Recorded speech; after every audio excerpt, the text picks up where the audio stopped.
With glorious timing, we have Mary Howden with us. So much going on in Scotland, obviously. Mary's the director of the Women's Rights Network and the coordinator for WRN in Scotland, one of the women who obviously will never wished.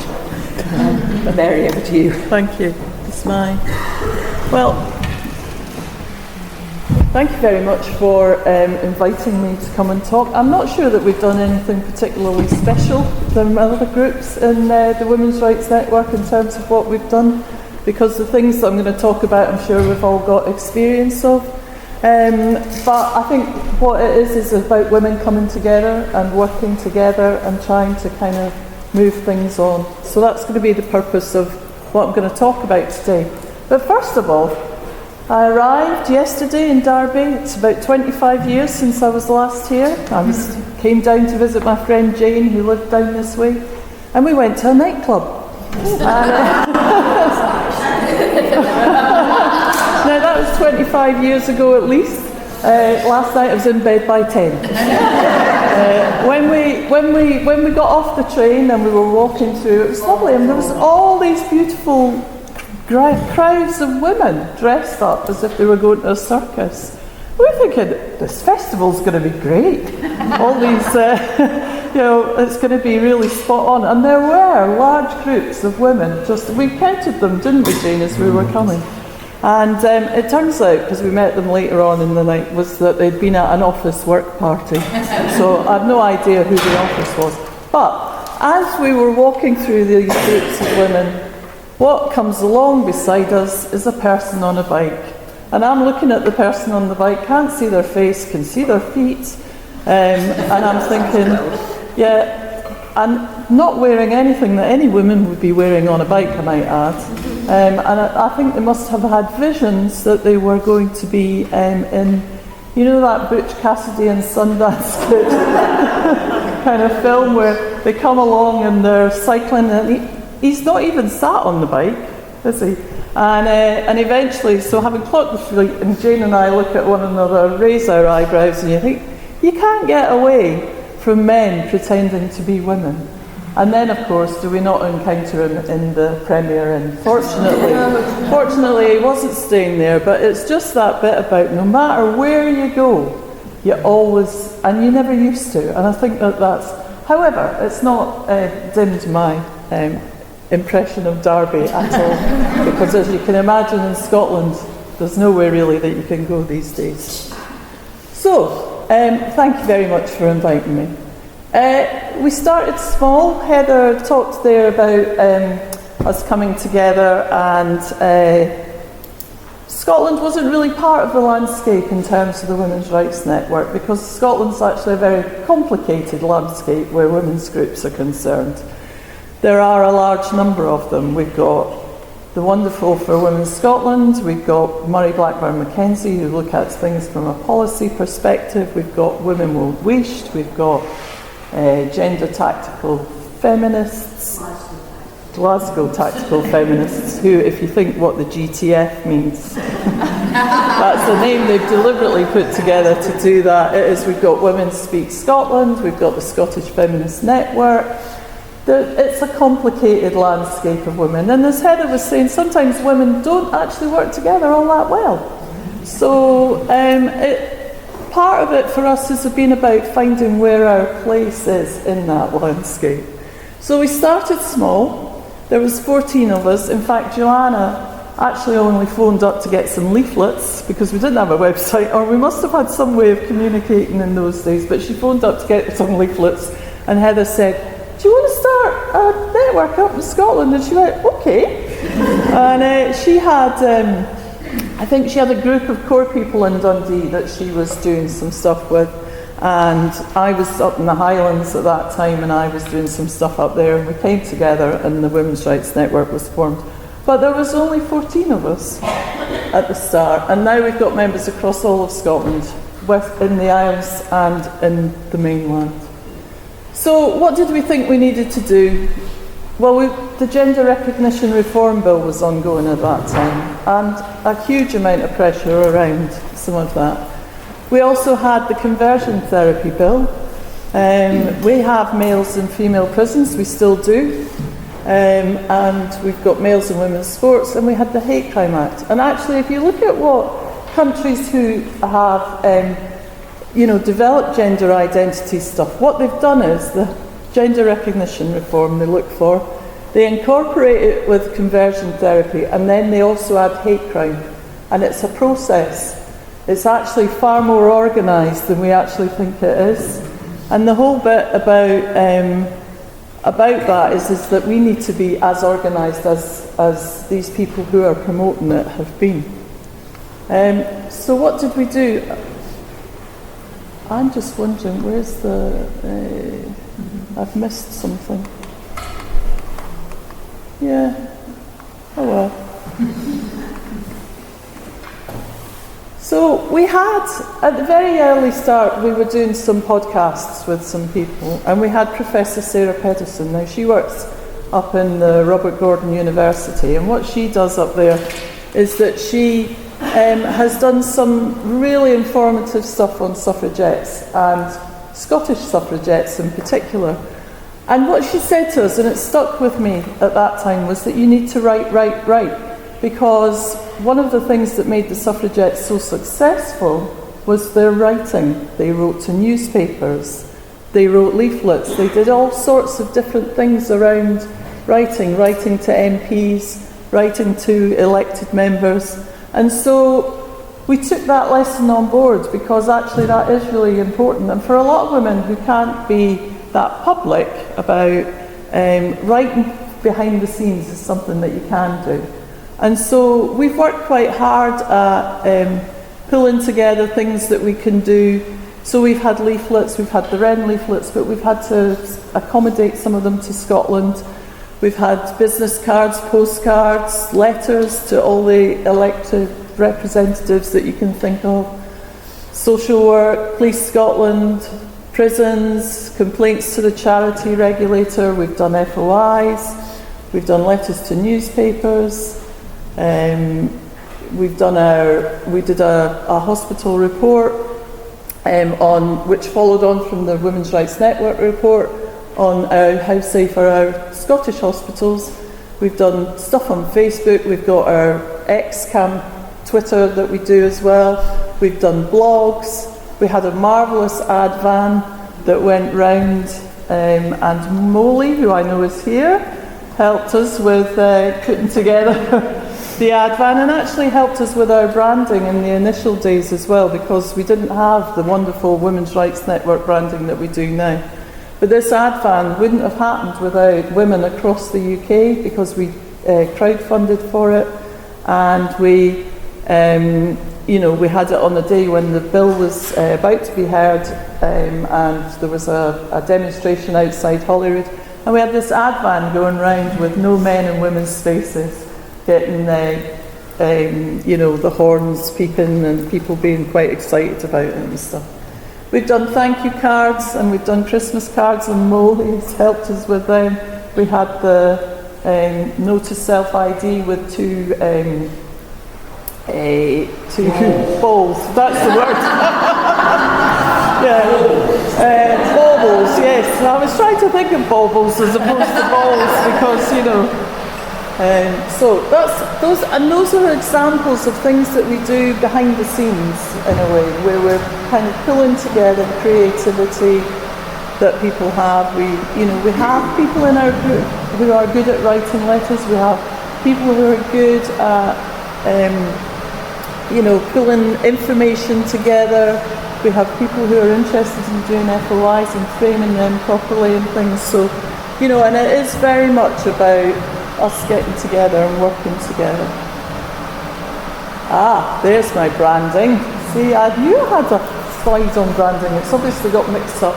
I'll go back to that other one in a minute. So you can see we started off with this wonderful, our Scottish flag and our suffragette flag before we had our actual branding, and it was Molly that just did that for us. And we now have this branding that we have. I have it on my t-shirt here. And branding is actually really, really important, because it's about giving a message, a continual message about who you are and what you do and how you do it. And it's been really, so we have it on, when we had our Holyrood event, we had it on our books, we had it on our bags, we had badges, because we were giving these out to people who had come along to our event, and again, it's about kind of that really important bit, and it's nice to see it here. Isn't this fabulous? I wish that you were on our, doing ours for us. So yes, so branding's really important. This is one of our Twitter campaigns that we ran back when the GRR, and I don't know if you remember, or even if you know, but we have an MSP called Shona Robson, who used to work in the social work department. And she's the woman who said no man will pretend to be anything to be a predator, which we all know is nonsense, really. But what she also was clearly giving a message about was this debate needs to be respectful. So, because there's so much toxicity in this debate. So we got these made up for us so that we could post them on Twitter all the time, and we could send them to places, and we could do, give a clear message. And these are just examples of the things that we did with it. I'm just going to have some water. They're great, but actually, if you look at all the GRR obviously hasn't been put in place. But if you look at all the questions, they're still relevant. There's nothing up there that's not relevant at the moment. Is it okay to record a rapist as she? Can men be lesbians? Well, the Supreme Court ruling says no, so we've made a bit of progress there. Is it okay to place male prisoners in jails? We have sadistic male violent killers in our prisons with women in Scotland. We have a woman in Scotland who's a prisoner, who's going to court because she referred to someone as he.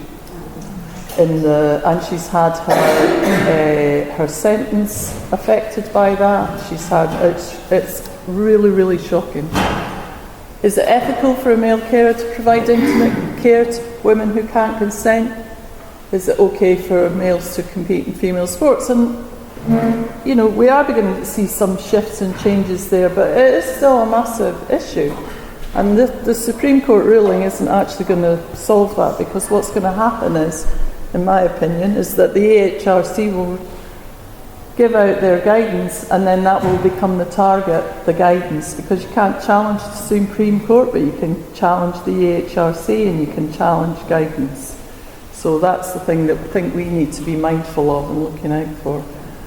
Right, I'm going to go back. Maybe. My bedoofer is not bedoofing.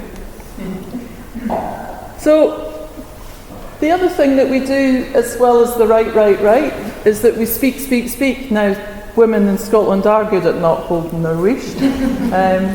And we have Jane, who here with us, who on Radio Scotland said to our First Minister, "It's just not good enough, John."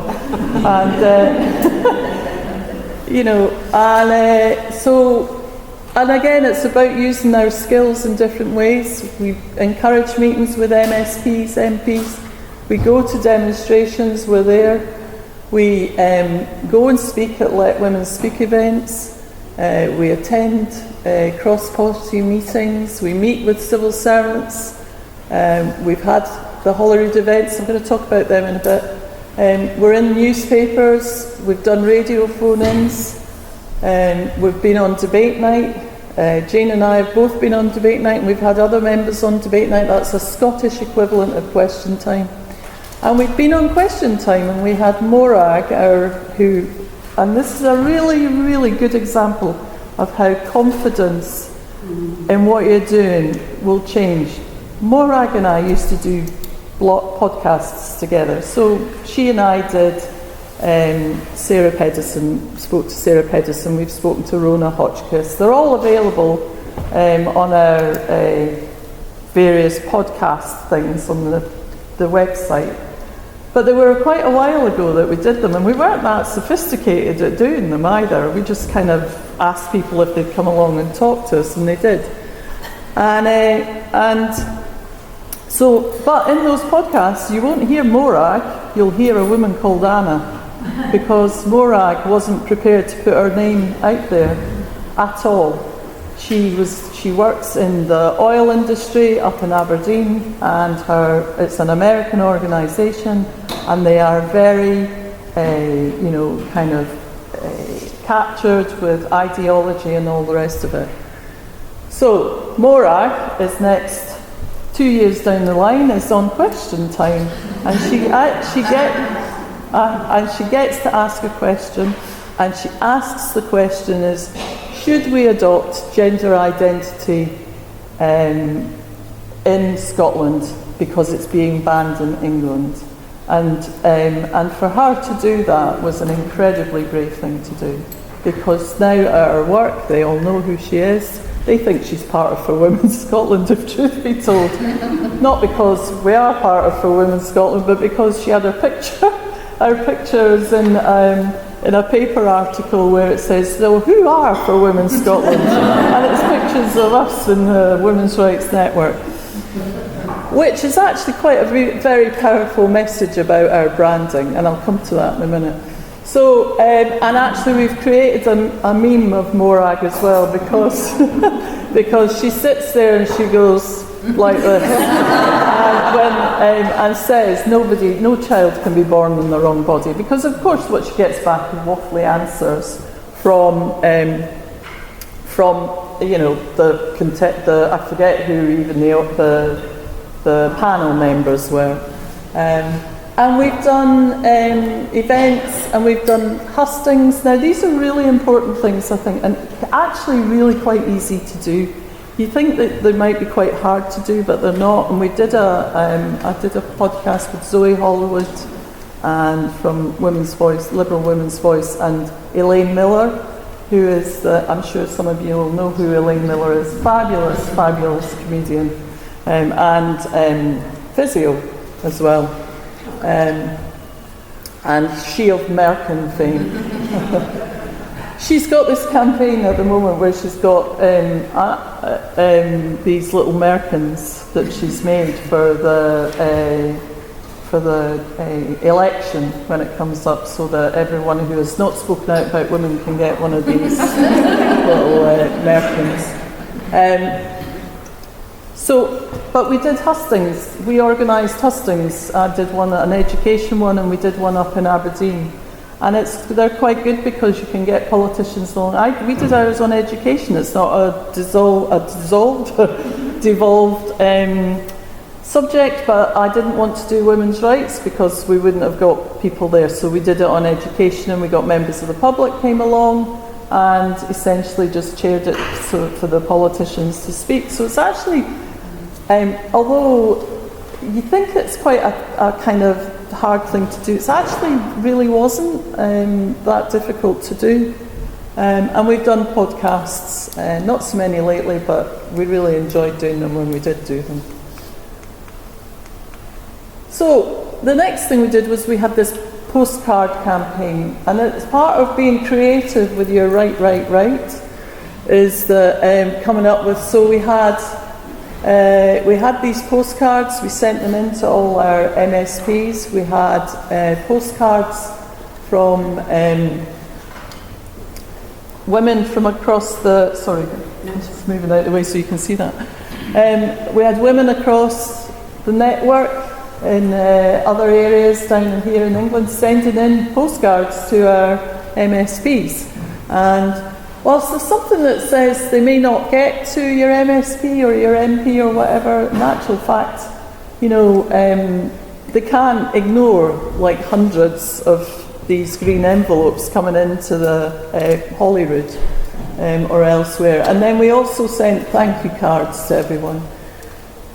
The Save Our Women's Spaces with the Union Jack was controversial in our group because not everyone wanted to be associated with our Union Jack, so myself and one other member sent them off without consulting with anyone.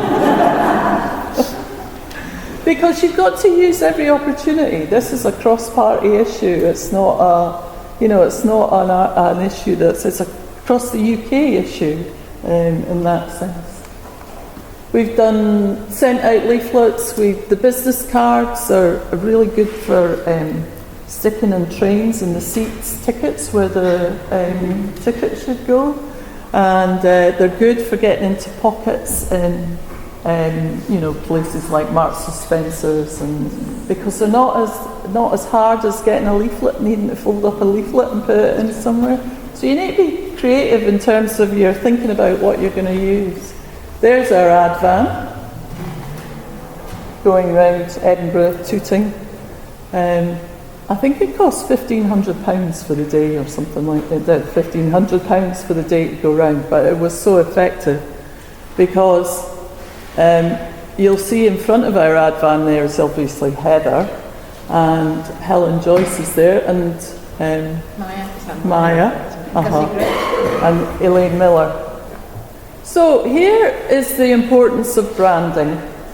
So these are all newspaper articles. So you'll see the Times, the Telegraph, I think the Aberdeen Press and Journal might even be in there, the Independent, Scottish Daily Express. Now, none of these articles are about us. None of them. But what do you see when you look at it? You see us with our banners, and that picture there, this one that's been used in the Express, the Telegraph and the Times, is actually taken at the Edinburgh Let Women Speak event, and it was the Hate Crime Act that was being protested against at that point, and we were there. Now what you have to do is get yourself right in the front. You do. You have to be brazen and just kind of get yourself in there and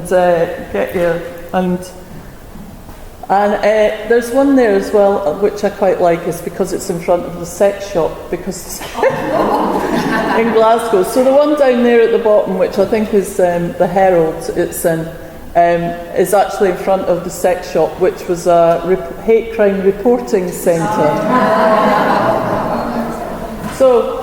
So as I say, and we've actually, these are just an example of them, but there's ones with J.K. Rowling, a picture of J.K. Rowling, because it's an article about J.K. Rowling, and who's next to her? So, I think what it is an example of how something very simple can actually give you a lot of. And these banners that were made for us by our member Brooke, she sits and she hand sews these banners. They're wonderful banners, and they have become very synonymous with us. We were protesting at the German embassy. Of course you were. Of course we were. And we were protesting there. I don't think I've actually included it. Maybe I have later. Because that's the hate crime. So these are all the hate crime pictures we did. Now these posters, again under the Police Scotland, that's been in the papers as well. But actually these posters were outside the Supreme Court. There are pictures of them in the papers with people holding them up. Now none of us from the network were down in London. So it just goes to show that your very simple messages on little things actually can have quite an impact. That's the sex shop in more detail on the bottom there. You can see the lingerie. And that was the actual full picture with the women's hate crime. And that one up there at the top is us outside St Andrew's House, which is where the Scottish Government civil servants speak. And there's members from across the UK there as well that have come up. And then we've had our Holyrood events. Now,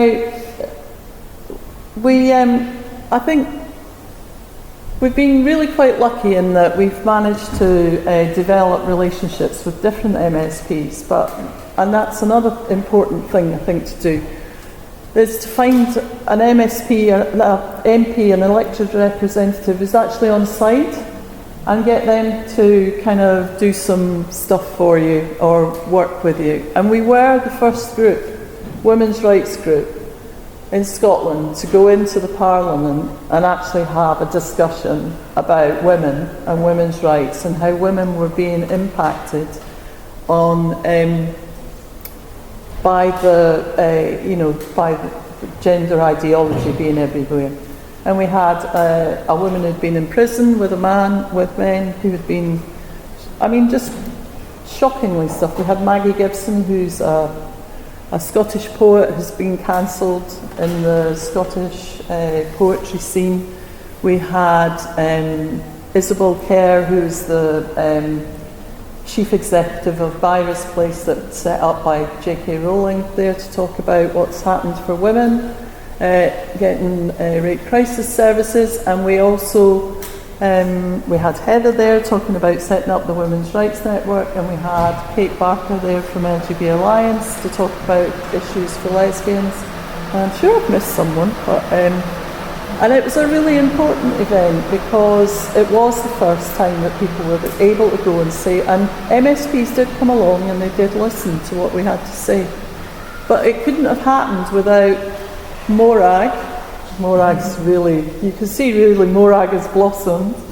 And she is her constituent, and she went to her and she said, will you put an event on for us at Holyrood? And she said, yeah, okay, I'll do that.